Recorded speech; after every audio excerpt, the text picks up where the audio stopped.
क्या ताकतवर नहीं हो तुम लोग? तो काय की व्यवस्था है? उखाड़ के फेंक दो इस व्यवस्था को और पूरा देश देखेगा। भगत सिंह, सुखदेव, राजगुरु, याद करो उनको, उठो, बदल दो राजस्थान को। गाड़ी में बैठे छोड़ के भाग जाएगा। अरे तुम जब रहोगे ही नहीं तो मेरी सरकार कैसे बनाओगे? बताओ।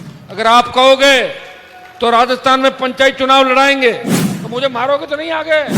खाली मेरा टाइम ही खराब करना चाहते हो तो 51 का हो गया। भाई मुझे बाद में जेल ही जाना पड़ा, आप चिंता मत करो उस बात की। 2-3 चप्पल सरका दो।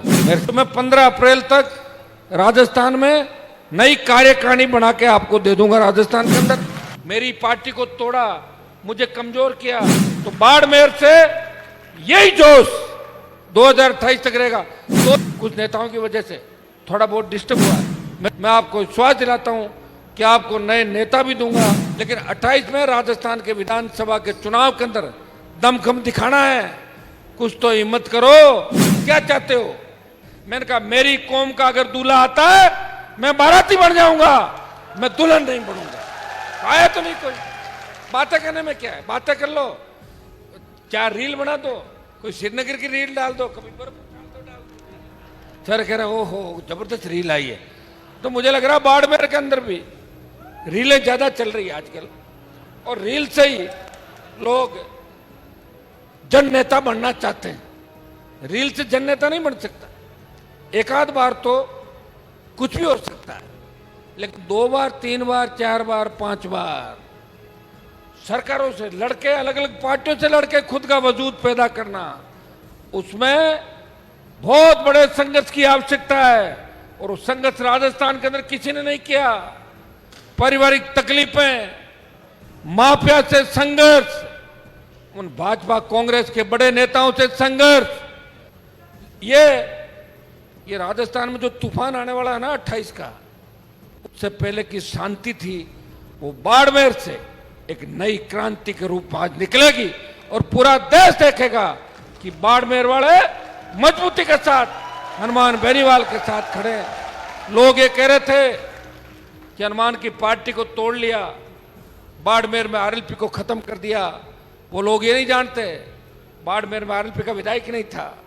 3 विधायक जो आए थे, 2 नागौर जिले से आए थे, एक जोधपुर से आया था, लेकिन बाड़मेर का नौजवान, किसान, दलित, शोषित, ये तबका हनुमान बेनीवाल के साथ था। लाखों वोट इन्होंने दिए, लेकिन जीत का समीकरण नहीं बना। और मेरे भाइयों, मैं तो दिल्ली के अंदर लड़ाई मेरे साथ बाड़मेर की तो लड़ रहा था। मैं तो चाह रहा था कि 2 सीट मिले, जिसमें बाड़मेर और नागौर मिले, और मैं मेरे किसी भाई को साथ लेके जाऊं राष्ट्रीय लोकतांत्रिक पार्टी से। कांग्रेस के तमाम आपके यहाँ के नेता, जिनकी मैंने 18 के अंदर मदद की, सारे शामिल हो गए। 10, 15, 20। एक ही काम करो, आरएलपी को खत्म कर दो। तो मैंने कहा, एक नेताजी को भी मिल गए थे, मैंने कहा आरएलपी को खत्म करने को चले थे, अब खुद का क्या वजूद है? आगे भविष्य है क्या आपका? आप तो अपने से छोटी उम्र के लोगों के पैर छू लेते हो। शर्म आने की बात है, ऐसा काम नहीं करना चाहिए आप लोगों को। मैं तो वजूद वाला व्यक्ति, मैं परवाह नहीं करता किस चीज की। और यहाँ तो आप लोगों को मेरे लिए लड़ने के, मान लो लोकसभा और विधानसभा, वहाँ कितने लोग अंदर जाते हैं लड़ने, वहाँ तो अकेला ही लड़ता था। आप मेरे पुराने भाषण निकालते हो नहीं निकालते हो? वो निकाला क्या कि राजा साहब 2 नंबर का काम करके निकाला? सुनो, लोकसभा को और निकाल देना। और कोई अगर याद आपको बच जाए कि भाई उसको कुछ कहना तो बता देना, नाम ले देना, 2 दिन बाद उसको भी कह दूंगा जिसको कहोगे। मेरे का संघर्ष करेंगे, लड़ेंगे हुंकार के माध्यम से। किसान कर्ज माफी, अगर किसान का एक बार कर्जा माफ हो जाए तो हर व्यक्ति मेरे समाज के साथ साथ, अब मेरे समाज की बात इसलिए कह रहा हूँ, 22% आबादी, शेड्यूल कास्ट को जोड़ो, मुस्लिम जोड़ो, तमाम जातियां जब आती है, तो ये जो यूपी बिहार वहाँ क्या बना? यादव मुस्लिम, कभी एससी मुस्लिम, तभी तो मुख्यमंत्री बने। भाई तीसरी पार्टियां कामयाब इसलिए हुई कि बड़ी जाति के साथ उस इलाके के अंदर 1-2 जातियां और जुड़ी, और फिर उन्होंने तीसरा उम्मीदवार खड़ा किया, निकल गए सारे के सारे। लोग तो जातिवाद का आरोप लगाते हैं, लेकिन लोग ये नहीं भूलते कि कल आवश्यकता पड़ती है, परसों पड़ती है, 3 दिन बाद पड़ती है। कौन बोलेगा? बीजेपी वाला तो सरकार के खिलाफ बोल नहीं सकते, लेकिन चुनाव के लिए गमछा हिलाना, मुख्यमंत्री कि मुख्यमंत्री बना था क्या आपके कोई घर में पहले परिवार में था क्या मुख्यमंत्री? तो बड़े सपने ले रहे हो मुख्यमंत्री के। मुख्यमंत्री बनने के लिए तो वापिस जीतना पड़ेगा, और जीतने के लिए वापिस गांव में जाना पड़ेगा, और जीतने के लिए इन जवानों के बीच जाना पड़ेगा। ये 18 साल से लेके 40 साल का नौजवान जो मिलाजुली का खेल चला राजस्थान के अंदर, दादी नानी के नाम पे 7 दिन विधानसभा ठप। मुद्दा वो उसकी दादी थी। अरे दादी थी तो उसमें क्या गलत हो गया? दादी थी और नहीं थी तो मना कर दो, दादी नहीं थी, कोई मुद्दा होता है क्या? वो उसकी नानी थी, वो उसकी दादी थी। मैंने तो 0 से शुरुआत की। मेरे पिताजी मेरे लिए 25,000 वोट छोड़ के गए 1993 में। कितने? 25,000 लास्ट वोट आए थे उनके। 25,000 वोट को राजस्थान के अंदर 10 लाख पे ले गया। मेरे पिताजी का सम्मान पूरे देश के अंदर बढ़ाया और इस कौम का सम्मान बढ़ाया। आज हरियाणा, उत्तर प्रदेश, लखनऊ के एयरपोर्ट पे चले जाओ, मुंबई के अंदर अभी जाट समाज का कार्यक्रम हुआ, बेंगलोर, हैदराबाद, दिल्ली, पता लगना चाहिए कि हनुमान जी आ रहे हैं। पता लगना चाहिए मेरे भाइयों, लोग अपना आप कहते हैं कि भाई धन्य है इस कौम का ये बेटा जो सारी जातियों के लिए लड़ रहा है और सबकी मदद कर रहा है। ये संदेश देना बहुत मुश्किल है मेरे भाई, लेकिन पूरी ताकत के साथ लड़ूंगा। मुझे आज भी याद है जब बाड़मेर के अंदर मेरे पे हमला हुआ था, जो जिला सबसे ज्यादा प्यार कर रहा था, उस हमले में मैं नहीं चाहता था कि आपस में गोली चले, कोई मरे, इसलिए मैंने गाड़ी पे पत्थर खाए और अपना अपमान देश में कराया। लेकिन वो हमला बाड़मेर के नेताओं ने नहीं कराया। बाड़मेर के नेताओं के साथ साथ अशोक गहलोत और शराब माफिया के दामाद जो पंजाब कैडर का IAS है, वो सारे लोग शामिल थे और उनका एक ही मकसद था, किसी न किसी तरह आपस में लोग लड़ ले और 5-7 मर जाए और हनुमान बेनीवाल को बदनाम करके और जेल में डाल दे। लेकिन मैंने मरने नहीं दिया आपको आपस में। तो भाई ये तो तय है कि बाड़मेर का कोई नेता तो ये नहीं चाहता कि हनुमान बेनीवाल बाड़मेर के अंदर आए, वो कोई नहीं चाहता। लेकिन जवान किसान ये चाहता है कि हनुमान बाड़मेर के अंदर आए। भूल जाते लोग, सड़क पर टोल देंगे, पुलिस के डंडे खाएंगे, फिर भी वोट उसी सरकार को देंगे, एक बार कांग्रेस और एक बार भारतीय जनता पार्टी। अगर आप चाहते हो कि लड़ाई को मजबूत करना है और राजस्थान में व्यवस्था बदलनी है, तो बाड़मेर से खाली मेरा टाइम ही खराब करना चाहते हो तो 51 का हो गया और 4 साल बाद 55, और उसके बाद 10 साल वैसे नहीं कि लड़ाई लड़ी, उम्र भी तो डलती जा रही। अगर तुम बाड़मेर से पढ़ लो इस कार्यक्रम से हनुमान जी, और ध्यान एक ही चीज का रखना, आप पिछली बार की तरह नहीं करना कि कोई मेरे साथ गाड़ी में ज्यादा दिख रहा है, वही RLP का मालिक है और वो भाग रहा है, उसके पीछे पीछे भाग के उधर वोट डाल दो। एक ही ध्यान रखना है कि राष्ट्रीय लोकतांत्रिक पार्टी मजबूत कैसे हो। नए नेता बनाएंगे आपके, मैं थोड़ी लड़ूंगा चुनाव, मैं तमाम जगहों पर आपकी राय सलाह मशविरा करके आने वाले समय के अंदर मजबूती हम देंगे। पंचायत राज चुनाव भी आ रहा है, आपका जैसा मन हो अपन बात कर लेंगे। आज तो आप लोगों ने, मैंने प्रोग्राम नहीं दिया, आज तो आपने मुझे प्रोग्राम दिया कि आपको आना है, ये आपने मुझे कहा। मैंने नहीं कहा 16 का, मैंने कहा मैं 16 का कहाँ हूँगा, मुझे लोकसभा में जाना सुबह। आपने कहा आना ही पड़ेगा साहब, हमने खुद ही रख लिया। अब तो ऐसा नेता आपको मिलेगा क्योंकि प्रोग्राम खुद आप ही रख रहे हो। बेचारा घूमता रहता है, अरे बाड़मेर रख दिया, कहीं सीकर रख दिया, उधर जाओ बीकानेर रख दिया। क्योंकि आज आपका जो जोश मैंने देखा बालोतरा से लेके पचपदरा से लेके बाड़मेर तक, मुझे पूरा भरोसा है कि 4 साल बाद हजारों लाखों तादाद में मतदाता और जुड़ेंगे, जो नए बच्चे बड़े हो रहे हैं। और पुरानी सोच के लोग, कांग्रेस के लोग तो गुटबाजी के अंदर खत्म हो जाएगा, आप चिंता मत करो। कांग्रेस में तो 2 गुट नहीं 5 गुट है, तो ये बिखर जाएगी पार्टी। जिन्होंने राष्ट्रीय लोकतांत्रिक पार्टी को तोड़ा, जिन्होंने तेजाजी महाराज की उस आशीर्वाद से बनी पार्टी को तोड़ा, और यहाँ के जो समीकरण थे मेरे भाई, बयानों पे मत जाओ, यहाँ भी आपकी बात कैसे रही थी, आप सब एक दूसरे अंदर से जानते हो, सब लोग इन बातों को जानते हो। मैं तो इतना ही आपको कह सकता हूं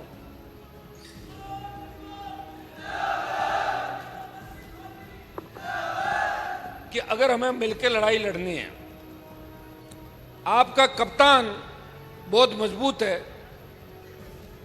वो अंतिम समय तक लड़ेगा, लेकिन कप्तान के साथ साथ सैनिक भी मजबूत होने चाहिए। सैनिक भी मजबूत है, स्ट्रेटेजी होती है युद्ध जीतने के लिए। किस तरीके से युद्ध जीता जाए, कौन सी पद्धति जीता जाए। तो भाइयों, वो हम अभी से करेंगे। मेरे छोटे भाई जो मंच पे बैठे हैं, जिन्होंने कभी ये नहीं कहा, एक ही बात कही, क्या है भाई साहब का आदेश। तो मैं 15 अप्रैल तक राजस्थान में नई कार्यकारिणी बना के आपको दे दूंगा राजस्थान के अंदर, और उस कार्यकारिणी को फ्री हैंड भी करूंगा। और अब की बार अगर प्रत्येक नौजवान ये तय कर ले कि हमारा भाई अकेला लड़ रहा है, जिनसे सत्ता के सुख को ठोकर मारी। 16 चुनाव हो गए मेरे परिवार के, कितने 16 एमएलए और एमपी के। नहीं तो मेरे पिताजी ने सत्ता का सुख देखा और हम लोगों ने देखा सिर्फ आपको सुखी करने के चक्कर में कि हमारे भाइयों की जिंदाबाद होनी चाहिए, हमारी कौम का सम्मान बढ़ना चाहिए, इसलिए सत्ता छोड़ के सड़कों पर निकल पड़े। इसलिए अब ये तय कर लो कि मेरे जैसा व्यक्ति अगर सत्ता के अंदर आ जाता है तो आपकी तो बल्ले बल्ले हो जाएगी। कैंप लग जाएंगे गांव में कि जाओ उस गांव से 50 जनों को नौकरी लगा के ले आओ, चाहे मुझे बाद में जेल ही जाना पड़े, आप चिंता मत करो उस बात की। इस चीज के लिए तैयारी कर लो। आज आप मेरे से क्यों प्यार करते हो? आपको पता है कि हनुमान जी जब भी आवश्यकता पड़ेगी अकेले जान हथेली पे लेके हमारे लिए आएंगे, किसान के लिए आएंगे, दलित के लिए आएंगे, शोषित के लिए आएंगे, सर्व समाज के लिए आएंगे और अन्याय के खिलाफ हमेशा लड़ते हैं। इसलिए आप मेरे से प्यार करते हो। तो मैंने कहा आप हनुमान बेनीवाल बनना चाहते हो? बोले हाँ। तो अपने आला कमान के चप्पल उठा के 2-3 चप्पल सरका दो, मेरे से बड़े नेता बन जाओगे देश। बोले वो तो नहीं कर सकते, फिर नेता भी नहीं बनोगे। नार तो भगत सिंह के लगेंगे, आज़ादी के आंदोलन में कई शहीद होंगे, लेकिन सादत लोग देखते हैं कि सादत किसने किस तरीके की सादत थी। हनुमान बेनीवाल इस राजस्थान के सम्मान की लड़ाई लड़ रहा है। इस प्रदेश के अंदर तमाम गुर्जर समाज सड़कों पर था, हनुमान बेनीवाल साथ था। किसी भी समाज को आवश्यकता पड़ी सबसे पहले खड़ा मिलता हूं, बस समय पे मुझे बता दें। और अपराधी चाहे किसी भी जाति के हो, वो सलाखों के पीछे होता है। आपने हमेशा मुझे संघर्ष करते हुए देखा। और बाड़मेर का जो कार्यक्रम है होली मिलन समारोह का, आपका जोश देख के मैं भाषण को भी लंबा मैंने खींच दिया। हमारे बच्चे सुरक्षित नहीं, बेटियां सुरक्षित नहीं, जब हम खुद सुरक्षित नहीं तो काय की व्यवस्था है? उखाड़ के फेंक दो इस व्यवस्था को। और उखाड़ के कैसे फेंकोगे? वोट की ताकत से। वोट कौन देगा? आप। दिलाएगा कौन? आप लोग दिलाओगे। नौजवानों की ताकत के आगे अंग्रेज भाग गए थे। पहली जो सादत थी, मंगल पांडे, तांतिया टोपे, भगत सिंह, सुखदेव, राजगुरु, याद करो उनको, जिनके नाम से अंग्रेजों को पेशाब आ जाता था। भाइयों, वो ताकत आपको दिखानी है। अगर आप कहोगे तो राजस्थान में पंचायत चुनाव लड़ाएंगे। अगर आप ताकत के साथ कहोगे तो पंचायत चुनाव लड़ाएंगे। और पंचायत चुनाव लड़ने के लिए फिर आप तैयार हो जाओगे सारे, तो चुनाव भी लड़ा देंगे, अपने लोग भी आ जाएंगे और पार्टी का कैडर भी तैयार हो जाएगा। वो अपन मिलकर बात करेंगे, ये कोई मुद्दा नहीं है। लेकिन 28 की लड़ाई लड़नी है कि नहीं लड़नी, ये बताओ मुझे। क्या मैं भी आपके और राजस्थान के दूसरे नेताओं की तरह कहीं शरण ले लूं जाके? बताओ। तो मुझे मारोगे तो नहीं आगे? ठीक है, तैयारी कर लो। तो बाड़मेर से यही जोश 2028 तक रहेगा। 2-3 बातें मैं कहूंगा बड़े भाई के नाते, वो भी सुन लो। एक तो जो डेमो देते हो ना सड़क पे गाड़ियों का स्टैंड, ये नहीं करना है।